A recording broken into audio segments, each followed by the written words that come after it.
Senator Lindsey Graham, Republican of South Carolina, on Thursday called for somebody in Russia to take out Russian President Vladimir Putin amid the invasion of Ukraine. Is there a Brutus in Russia? Is there a more successful Colonel Stauffenberg in the Russian military? Graham posted on Twitter referring to the assassination of Julius Caesar and the attempted assassination of Adolf Hitler, respectively. The only way this ends is for somebody in Russia to take this guy out. You would be doing your country and the world a great service, Graham added. Graham's tweet comes as Russia and Putin face accusations of committing war crimes. Ukrainian President Volodymyr Zelensky said, and U.S. officials say the Russian president has been targeting civilian areas such as hospitals and schools. Graham's comments quickly drew rebukes on Twitter by Republicans, Democrats who found it irresponsible for U.S. officials to call for the death of a leader of another country.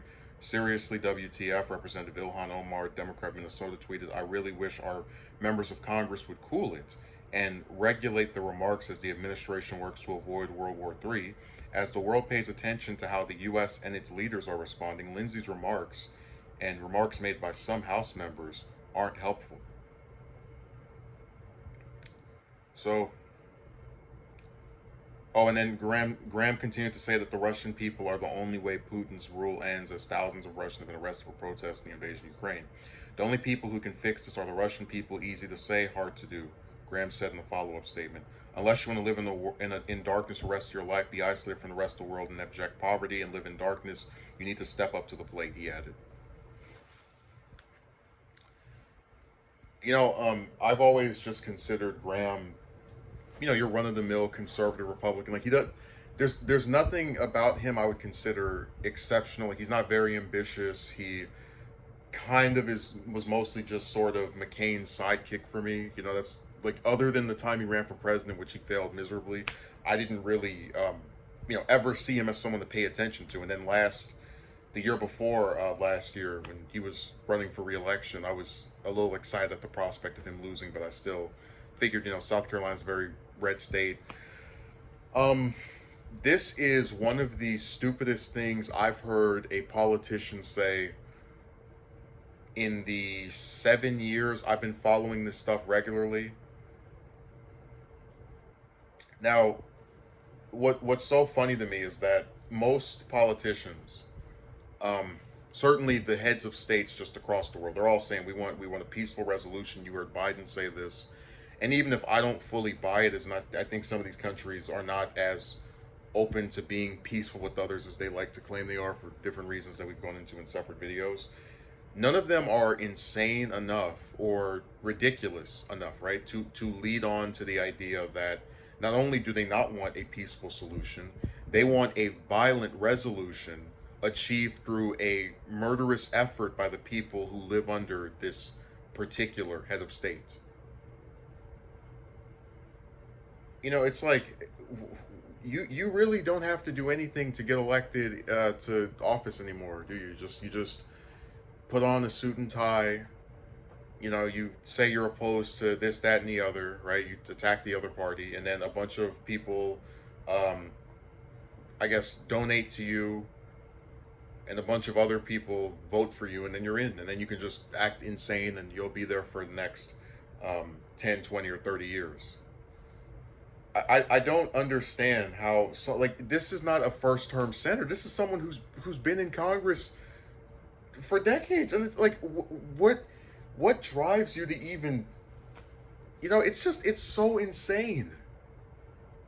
And then the I don't even know which part is worse. The call for an assassination of a head of state of a country that your own government is saying they want to supposedly find a peaceful resolution with, as you, one of the senior senators of the upper chamber of Congress, are stating that you would support an assassination of them, or the fact that he patronizingly tells Russian civilians, you guys are the only ones who can change this. I hope you're able to find that.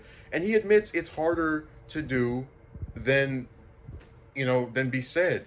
But then at the same time is telling them, to get to it, basically. Like, what? What, like, it's so funny how a lot of times when you think about the insurrection from last year and just these people who were so angry that they lost an election that they felt the need to threaten the lives of members of Congress, you really see that same mindset reflected in these politicians. They just think that if people gather up in a large enough number, they can just overthrow a government, that they won't get blown to pieces in the process, or maybe their lives aren't worth enough to consider for the efforts they're undertaking.